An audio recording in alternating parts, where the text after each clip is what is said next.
So here in Photoshop, you'll see a bunch of things. So we'll make like a new program, a new file here. Doesn't matter what it is, just something to play around with. So there we go. Now look in here. We've got the engine itself, the broker for the information back and forth, and the program, and spaces helper. So what do you think Photoshop is? Boom. Photoshop. That's easy to stop, right? But what about the spaces helper? Let's open that up. Adobe space spaces space helper. Well, what happens if we take that and try to close that program? Taskkill. Force it. I am here. It has no idea what spaces is. Why is that? Because if you look, each word is separated and it's not part of the image name. The script breaks things up that way. So basically you're dealing with a situation that you don't understand. Maybe if you look here, we've got a little area right here and an area here. That tells IM that maybe here or what's past it, they're all different commands, just like that's a command and that's a command, etc. That's a data object of the command. So it gets confused. But what if you did the same thing, right? I'm using the right arrow key to do that. And you put quotation marks around it. What's going to happen then? Ta-da! Look over here. It went away and it came back, right? Okay. What if we get rid of Photoshop?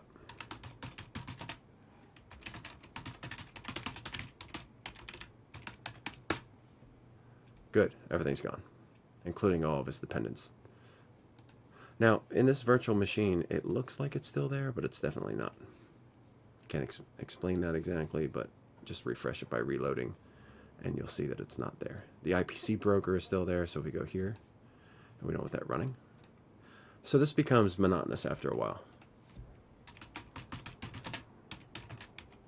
So what if we just wrote, and there it goes away. What if we wrote a script like this one? You'll notice here in the text editor, ta-da, right there, taskkill. Let me close that for a second. Look what I built for another system that I was working on. If you see, things with quotation marks get stopped. Now what happens if this isn't running? It'll never get to Firefox. Or maybe if you accidentally do what I did and there was something, for instance, like the com surrogate, which is what other programs are dependent upon, you can't close certain things. It'll freak out the whole system. So minimize that, make a whole list like this, and see if it runs. So let's check it out. Let's save this on the desktop. Save as to the desktop. Kill.bat. Let's run it. It's not going to see some of them, but you'll get the idea. Now notice the screen went blank. And now the screen went blue again. What I did was I closed the Explorer, and your desktop is actually a version of the Windows Explorer. So when you close that out, like this, it gets rid of the desktop. And to run it again, you have to go to File, Run, and type Explorer, or Explorer.exe. Now what if you want to get to advanced scripting, quasi-advanced scripting, and you want to kind of do other things? Well, let's take a look. Here's variables. Now what did that do? I'm going to open that up in Notepad. This is the antiquated but somewhat interesting scripting language used for the command prompt called batch scripting. First thing to do is echo off. If I don't echo off, watch what it does. I'll put a remark statement in the beginning and a space. Save it. Well, that's for variables. But here's, yeah, that's fine. That's for variables. So let's do that again. Variables. Now it's echoing everything it's doing. So that's a little more verbose about what's happening. And you can follow that by echo 3, echo 4, what's happening, what's adding. It's just going through the steps that it's actually going through here. So it's really printing it out like you would be typing it out by hand. So it's sort of a script within a script, if you would. Now to keep that in mind, that's very important, because you would say, well, what's going on here? Set a variable to nothing, loop length for 4, because I wanted to do 5 total things. 0, 1, 2, 3, 1, 2, 3, 4. Right? So the loop length would be 4. 0, 1, 2, 3. That's 4 items. On 4, it would stop. So we'd start here. 4, a numeric list. That's how you denote it in this language. Here's a variable, because when you're in a script, you use 2% symbols. So it can use the percent symbol to identify a percent symbol. It's a marcation, so that way that's visible. You'll notice that in HTML. For instance, you want to put an ampersand. You have to do that a little bit different. You have to do this like here. You have to put, and ironically, ampersand amp. So that would make an and symbol, right? And it'll tell you what's going on here and how that works. Same thing in this language. So basically, that means I want a variable, but in a scripting language, it has to go through each line and evaluate it. That's telling it, oh, wait, there's something after it. And then it finds this. So that's a variable, right? So it's going to loop through. And here's the variable again in the loop as it evaluates it. Notice that these don't need it. Now, in 0, it starts at, go up, increment 1 at a time. How long is that length? Well, right here, loop length, 4. 0, 1, 2, 3, 4. You can see that here. 0, 1, 2, 3, 4. And the last point is 5 because it stops. Do. Remark set A equals G equals G plus 1. Right? Look down here. Same thing. Set A, G equals G plus 1. So we don't need that. We do it afterwards. Echo where we're at. So it's echoing where we're at. Now, if we take the echo off, save that, and then run it again, it's a lot cleaner. See what's going on. So we're echoing where we are in the loop. That's right here. To know for sure, do something like this. Put equals and see what that does. See? So you can start to understand it. The reason I'm showing you how to do this is because I want you to loop through, in the very end, all the different programs we're going to use, but use a program to do it. A looping list, if you would. So here we're going to have set h equals g. Why did I do that? Echo value h is whatever this is, right? And that's the variable itself. You have to do that when you call it. When you're looping, you do this. When you're just declaring the variable, you can do that. Watch the difference. 4L equals B in 0, 1, 2. Where's H? H is here, and that's G. What's G? 5. So it goes to 5. Echo loop point B, G, H. Take a look where B is, right? Loop point 0, 1, 2, 3, 4. Keeps filling it up, and that's the marcation to change that into it. Show us G, and show us H. Notice the variable H doesn't print out when I put echo G or H. When I'm echoing, it's like a single or double quote in PHP. Single and double quotes, and it would be something similar to that. Or if it was double quotes, you could do that in PHP and continue, right? In this language, this is how it's done for a symbol echo. Pause means stop at the end of this routine so it doesn't close the screen. If you don't do the pause, right, watch what happens. It shows and goes away. It instantly closes. So it's always good to have that pause. Let's go a step further and look at that whole list that I built. There it is. So we'll shrink this down a little bit. And we'll take a look. I'll move this over here. There's a lot of stuff going on. And then pause when I'm done. Then you can press the space bar and start Explorer again. What if we wanted to take all that? Let's just take all this data, copy it, and make a new text area. I want to get rid of all of this and just leave the names of the programs. So I'm going to copy that, including the space. If you look real close, there's the space. And I go to Control F to find. There it is. And I click on Replace. Now this is Notepad++, so Notepad won't be the same. And this is a free program. Now I want to replace that with, make sure there's nothing in there, Replace All. Ta-da! It just finds that, replaces it with just deleting it. Let's get rid of the quotation marks too. Find all quotation marks. right here and replace with nothing. There you go. Finally, let's view, and we want to show symbol, show all characters, line feed, and the end of the line. So let's find, search, find, same as we did before, Control F. Let's find and replace extended, so we can do the things we can't see. With this escape character, which regular expressions use a backslash, watch this. New line. Let's replace a new line with nothing. Watch what happens. There's no LF for line feed. Now let's replace the new line, the carriage return, with a comma instead. So we can make this into a comma delineated table, if you would. Replace all. Pow. Now at the very end, is there any line feed? Nope. And if there is, just delete it. Now this is something different. We can take this and copy it. Don't worry about this. That's just the way it's rendering it. See, watch. See? It's just the way it renders, and it gets weird when it has a really long thing. Copy that.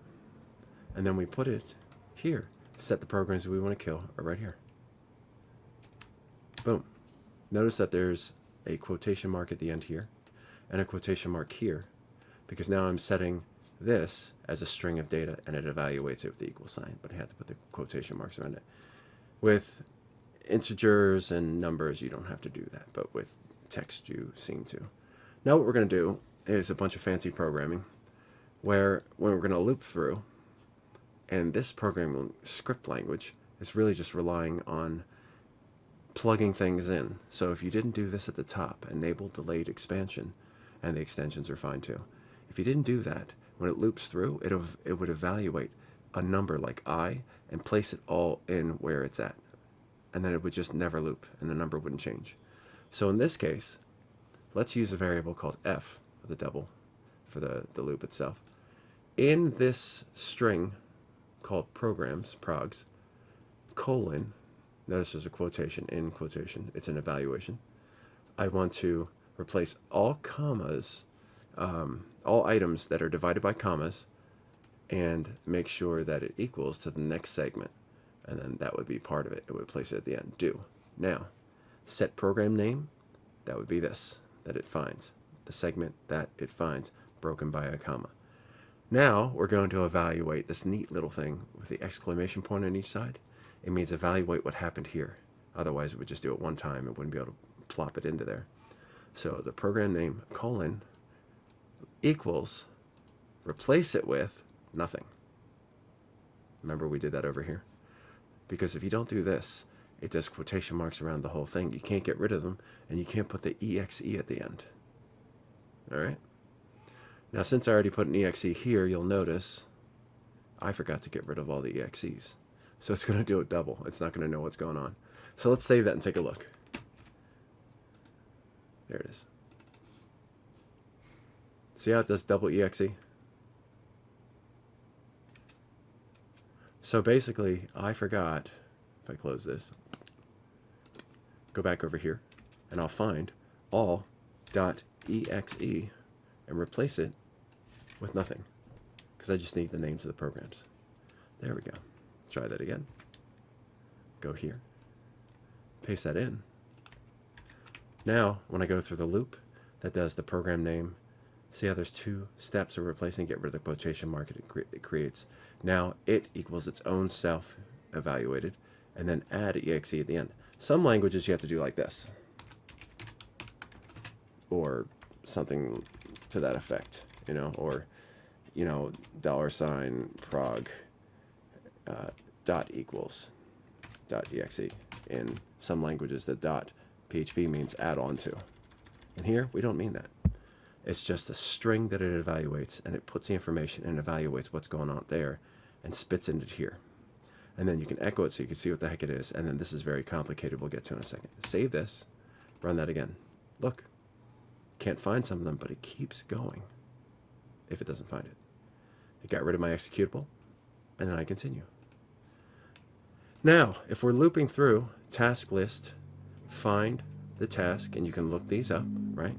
The image name equals the program we just built, the title with the exe at the end.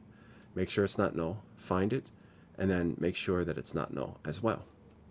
If not error level, there's no bug and it finds it, then error level 1 is that there's been a mistake and it can't find it. Then do this. This is simple taskkill like we did before. Force it, image name, and the program name. When I put quotation marks around it, why do I do the quotation marks? We just did all this stuff. And we got rid of quotation marks because the quotation marks will work for Adobe Creative Desktop Service, and it'll work for something that doesn't have spaces. And we did all that so it could do that. It could handle both. Or echo program name not found if it's not found. So it doesn't crash and it goes to the next item, next item. And when it's done, I said start Explorer because I happen to use Explorer as the kill. So there you go. And when you're done, pause it. And that's all there is to it.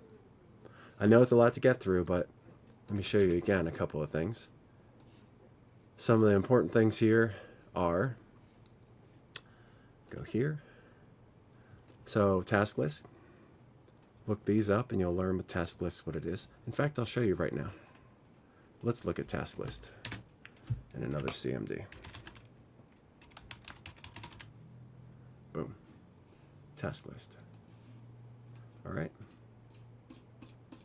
Those are the tasks running on this system, not my virtual machine here, but if I do this, there we go. And a question mark. So you can look up all this stuff and it'll help you out a lot.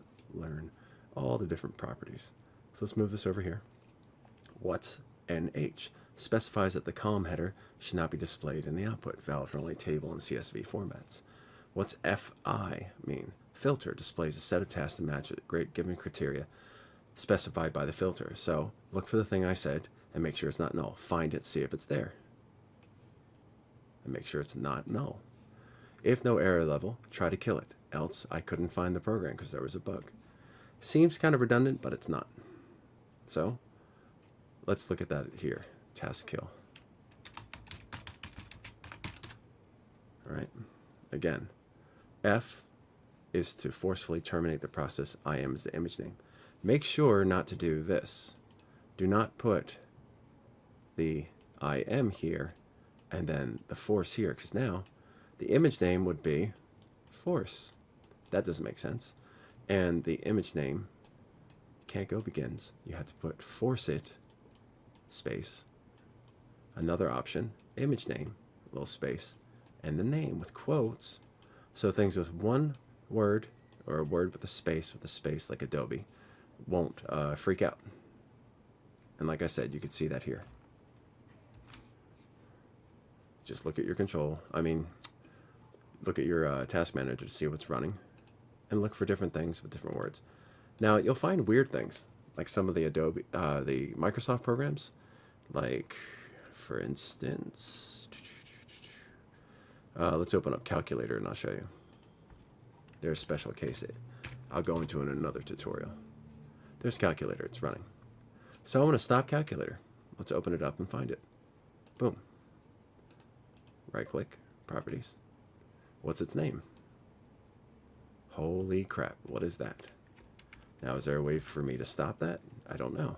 Let's take a look. Again, I'll get into this later on to show you.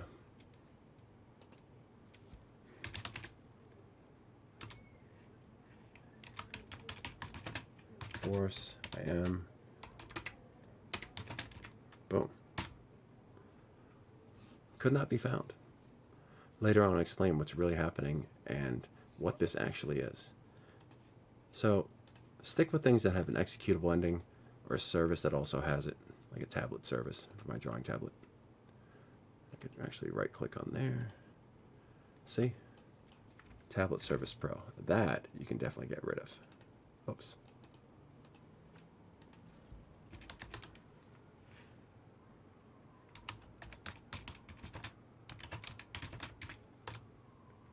See, can't be terminated. I'll tell you why. And look at the PID there. If you do this, you can do task list PID 2160. Program ID, things that are running. So you look through here for the Wacom tablet 2160, and it's right here. Tablet Service Pro. There's other programs connected to this that also have to be closed, like children programs. And there's a way to do that. which I'll show you another time. But again, it's really fun to learn this old scripting language and to do stuff like this and how to play around. It was just a tutorial to give you an idea to have some fun. So good luck and expand on your own.